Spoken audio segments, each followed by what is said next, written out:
It's time for Inside the Patch with your Las Vegas Raiders. Here's Gnarley Charley. Welcome back to Inside the Patch. It's Gnarley Charley. I'm here with Polo Rodriguez. Now, Polo, we went to high school together. We're the same high school, Sanger High School. And I know you're a Raider fan. Talk to me. What's your Raider journey? How did you become such a Raider fan? I think it all started back in elementary school. Being from Sanger, home of Tom Flores. Mm-hmm. It's almost, part of your life. Everything's around Tom Flores.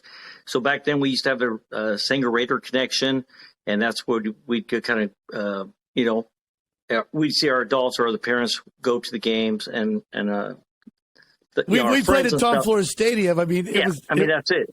We're from Sanger. It's almost natural. You're just like you're an Apache fan. You're a Raider fan. Right. Okay, so today, these days, have you been in the games in Vegas yet, or have you been to the stadium? Yeah, so I was a season ticket holder. I had 5 season tickets in Oakland. I got 2 season tickets in Las Vegas. So I've been to the stadium, watched the games. Complete different culture, complete different fan base. In Oakland, we're part of the black hole. Different. It's completely different. I did a Raider show 10 years ago, and when we were in Oakland, I was a season ticket holder there, and it is different. It is what it is. It's like I had no control over them staying in Oakland, or just here it is again. And I kind of feel like we're in that same place now because, I have no control over this coach. That, I'm a Derek Carr fan, and he's been on my show. I like him. So it's hard for me, and he's kind of a Valley guy. It's hard for me to say, yeah, he's the problem. When there's a lot of things. But where do you stand on all this? I'm a Derek Carr. I'm a David Carr fan. Obviously, we're Fresno State. That's our, I believe in the kid, and that's what makes this hard. As a Raider fan, we got to face it. I've been to more losing games than I've gone winning games. Right? Every time we traveled. Right. Most of the travel games we go to, we lose, and that's fine. It's not about winning or losing. We always have, we always say we win in the tailgate, but this year's different just because the fact is we see all the talent on the team, and we expect difference. I mean, I remember when Shell's last season, we went 2-14, but we still had a great time in the parking lot. And right now, we're not having a great time because there's a lot of frustration, and the frustration the expectations are the so talent's high. There. Yeah, well, because the talent's there. Yeah. I mean, you see Dante Adams, you see, with Renfro, Waller, you got, and then even on the defense side, with Max Crosby, his energy, then we brought in Jones, and that guy, Chandler Jones. But the thing about I keep asking myself is, why did they get rid of Abrams last week? I think he would have made a difference last weekend. Right. Well, I mean, it seems to me that they're. I don't know. I was mad when they got rid of Cleo Mack. I hated that. It made me feel horrible inside, and I don't know. How do you does this remind you of Al Davis in any way? Is it well? That's what I've been telling my friends right now. When I see Mark Davis, his comment is, hey, he's going to be my coach. This is his Marcus Allen moment. And when I say Marcus Allen moment, the fans love Marcus Allen. And what Al Davis did, for those of you who can't remember, he sat him and, he basically preserved Marcus Allen's career because he didn't play him. He didn't play him for almost 4 years until he switched. I think it was 1993, and he sent him to the Chiefs. He was mad. He was definitely mad. Yeah, he was mad. He was mad. It was a horrible thing because as a fan, you wanted Marcus Allen to win, and then Al Davis wouldn't put him in. So it's almost the same thing. Mark Davis, like right now as a fan, we're saying, hey, fire the coach. The coach is the issue. Carr was doing good last year. All of a sudden you got rid of Rich, and you brought in Josh, and all of a sudden we flip. And so this is his moment. I remember,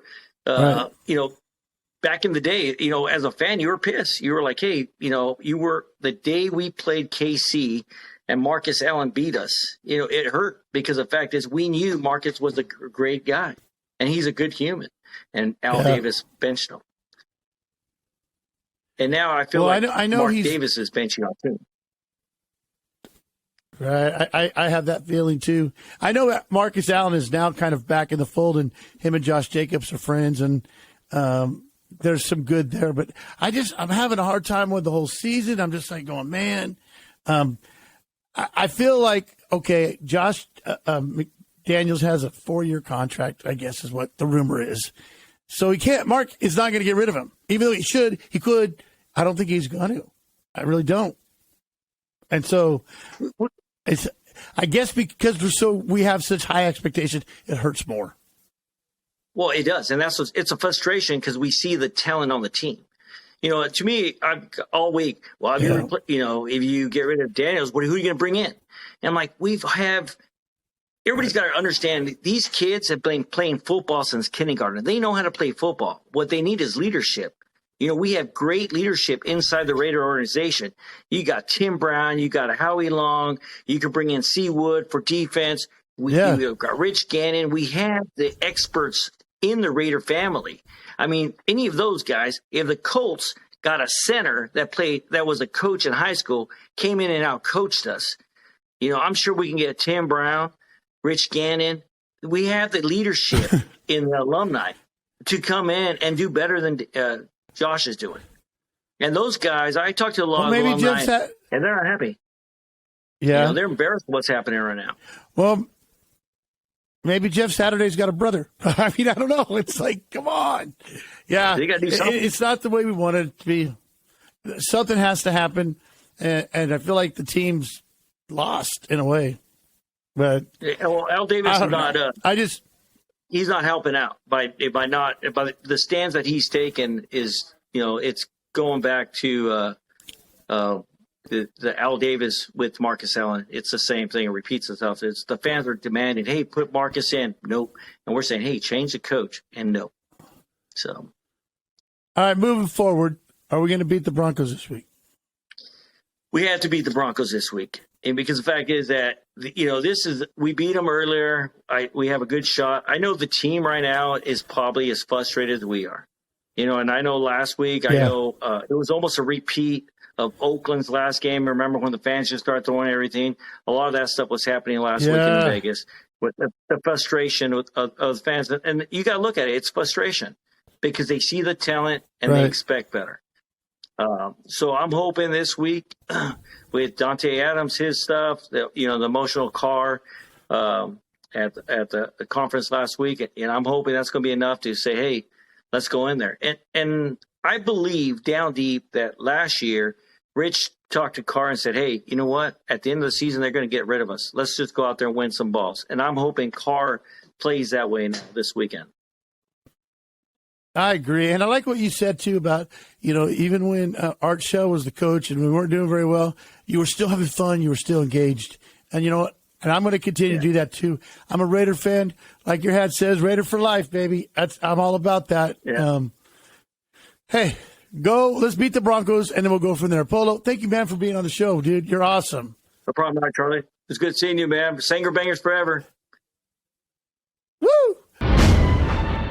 We'll be back with more Inside the Patch on 1430 ESPN, your official home of the Las Vegas Raiders.